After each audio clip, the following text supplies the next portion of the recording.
Okay, so what we're going to do is make an inverse chi-squared function in the calculator. Uh, to do this, you have to hit on the program button. Right. Then you have to arrow over to the right to where it says new. And then where it says create new, you want to hit on enter. And it's going to ask you for a name. So you want to type in the name of the program. I'm going to call it inverse chi-SQ for inverse chi-squared. To type in any kind of word, you're going to have to use the alpha button a lot. So I'm going to have to hit alpha and then the x squared button. Okay, got to try it again. Alpha. There we go, got my I.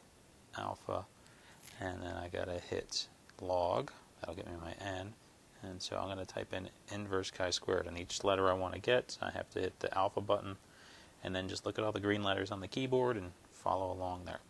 So now I need a V, and then I need alpha, and a C, and an alpha, and I need an H, and I need an alpha, and then I need an I need alpha, and then I need an S, and then an alpha, and then I need a Q. Where the heck did the Q go? There it is. And that gives me the name of my little program. And then I just hit enter on it. It jumps over to this next screen. So what I want to do here is I have to add in some separate commands. So first thing I want to do is hit on the program button again. And I'm going to go, I want to go over to the input output, the IO up at the top, and then I want to scroll down until I get to an option that says clear home. And I want to make a command that says clear home, and then I hit enter. It gives me another colon. Now I want to add an input command. So I hit program again. I go over to input output, the IO. I choose input, and now I got to tell it what my first input will be, and I want my first input to be an area. So I have to type in that name first. So I got to do alpha and a quote. That's down with the plus sign. Then I have to type in the word area, A.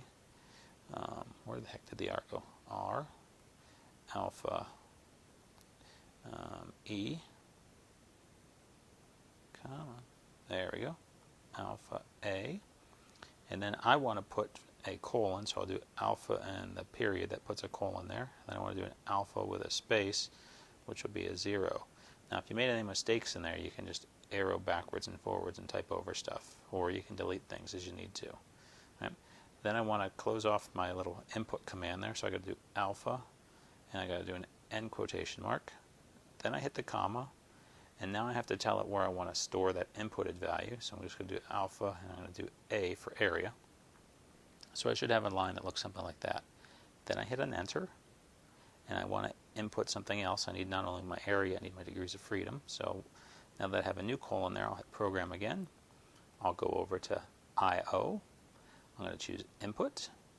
Now I got to hit my quotes again. And then I got to do degrees of freedom, so I'm just going to write D, and then O, and then F. So I use the alpha each time on each one of these buttons. And then I put a colon in, which is alpha, and then the period. And I'll do alpha with a space, and I'll do alpha with a plus sign, which gives me the end quote. And then I can just do comma, and now I need to tell it where to save this, and I'll do alpha, and I'm going to use D for degrees of freedom. So I should have a line that looks something like that. And then I hit enter, and it jumps down a bit for me.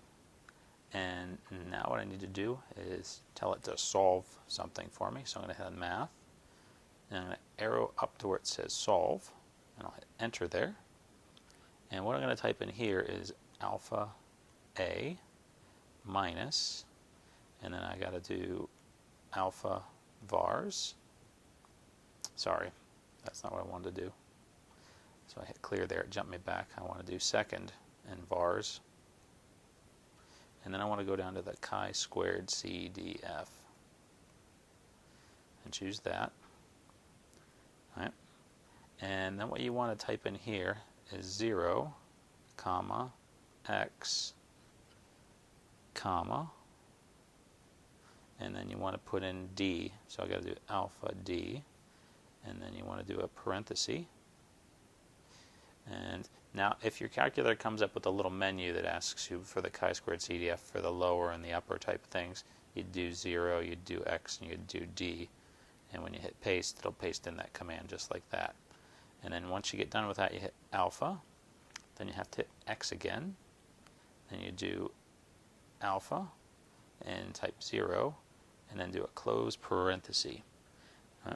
And then what you want to do is hit the arrow button, and we want to save this result someplace. So we'll do alpha, and I'm going to use the letter B.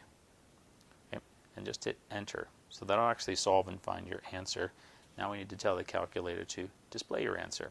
The way you do that is you do program, you go to input output, and oops, I went past it. We want to go to display, and then we want to do alpha and B. That'll actually display our command and hit enter there, and that'll actually make you a inverse chi-square option. And so what you can do is just hit second and quit. And now the way you'd use this thing is basically if you wanted to calculate a chi-squared critical value. Let's see if I can do this on here real quick. Oh, let me try to get this on the screen in a fashion that you can actually see. Nope, not going to let me do it. Well, let me jump over this real quick. So let's suppose I wanted to calculate let's get a bigger pen. A chi-squared critical value for 0.05. All right.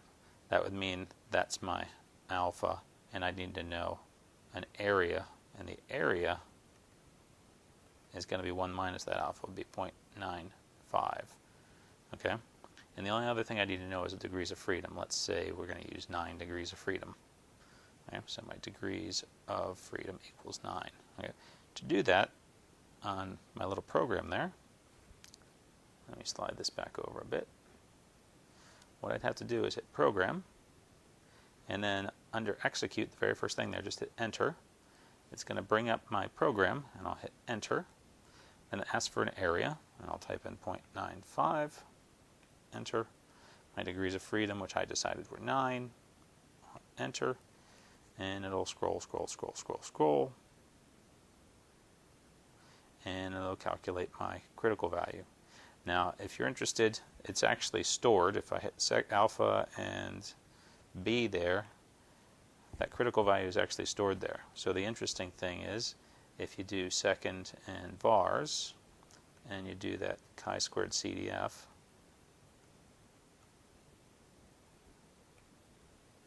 and you do 0, comma, now I'm going to do alpha B, which is the 16.9 whatever, comma, and my degrees of freedom I just used, 9, I should be getting 0.95, which I do. Right, so my program I know works right. Okay, so that's how you can make an inverse chi-squared thing. Now, just something to be aware of, if you ever flush all the memory on your calculator, it's going to wipe this out, so you'd have to reprogram it back in. Okay, talk to you later. Bye-bye.